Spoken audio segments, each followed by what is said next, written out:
So let's start light and then we'll get a little bit more heavy about this concept of, I'm not Dr. Klaper. So my first meal with family members, I let them know, like I've always been pretty plant-based, well, for a while now, but obviously after hearing you all speak, that was it for me and my husband. We came home, had a conversation with our kids, and they were very keen. They understood the rationale as well. And there at the family dinner comes the question, as I'm sure you've heard many times, they're all going to be questions you've heard many times, is, well, but we're mammals. We're supposed to eat meat. Like what you're doing is wrong. It doesn't make sense. We're meant to eat meat. We're meant to drink milk, and we're meant to eat cheese. Talk to me, Dr. Klaper. Oh my! Well, that's how I felt. Absolutely, and that's certainly a widespread belief. But when you step back and give it just a half a bit of thought here, there really is no science behind really any of those statements here. And our friends with the creationist viewings aside here, if you view the human animal as a result of a couple million years of evolution on this planet, throughout those millions of years, we were largely simian arboreal creatures, basically spending all day like gorillas do today. They were eating grasses and leaves and fruits, etc.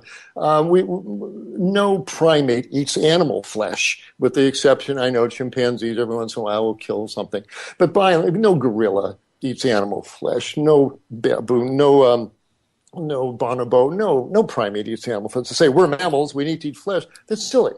And not only do no primates eat it, but when you think about it, most Americans, I said, Westerners eat a Western diet, no matter where they are on the planet. As I said, they eat a piece of animal flesh nowadays 3 times a day. Egg McMuffin or bacon, eggs at breakfast, cheeseburger for lunch, chicken for dinner. Good heavens.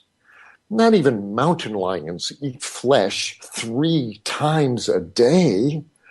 The tigers in the rainforest, official carnivores, don't eat flesh 3 times a day. They don't even every day. They once a week if they can get it.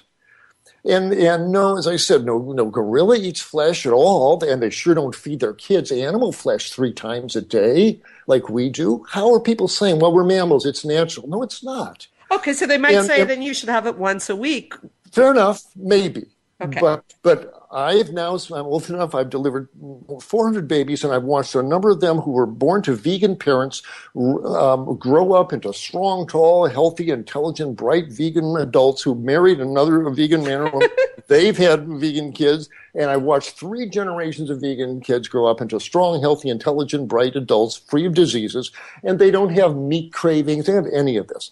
This craving for meat is an acquired dependency that we create in infancy at age 6 months of age. When the baby is still nursing at the breast or on the bottle, that jar of baby lamb, baby chicken, baby turkey is opened. And from that point on, animal flesh gets slattered on that infant's intestinal tract 3 times a day, all through infancy, childhood. By age 3, they're eating their Happy Meals. We introduce a flesh-based diet from infancy. And the body adapts to it, and the liver adapts, and the intestinal microbes adapt, and the intestinal wall adapts, and we become dependent upon it. And the genes in our body that would make carnitine and creatine and all these muscle-related nutrients, well, if those nutrients are coming in 3 times a day in the burgers and the chicken and all stuff, it down-regulates our own production of these things. And so we become dependent upon this stuff. But this is an acquired dependency. And those genes are still there. They can wake up. If you transition to a plant-based diet, it may take 6 months, 12 months, but you can wake those genes back up again. But to say that we need animal flesh, and if I don't eat meat, I feel bad, that's because we have created this from this very abnormal feeding pattern in infancy. No primate feeds their children flesh from infancy like we're doing. And we didn't used to do this throughout history.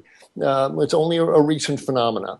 And to think that we're mammals, need to eat meat, well, imagine, without your tools, if we're that natural, imagine jumping on the back of a buffalo and sinking your teeth into its backside. Now, what are you going to find? You're going to find your mouth is very small and your teeth are very short. That's quite the image. You can't bite through that animal's hide, let alone its muscle. Right. To say that it's natural for us to be eating flesh. Did we bite the occasional lizard or whatever? Yeah, maybe.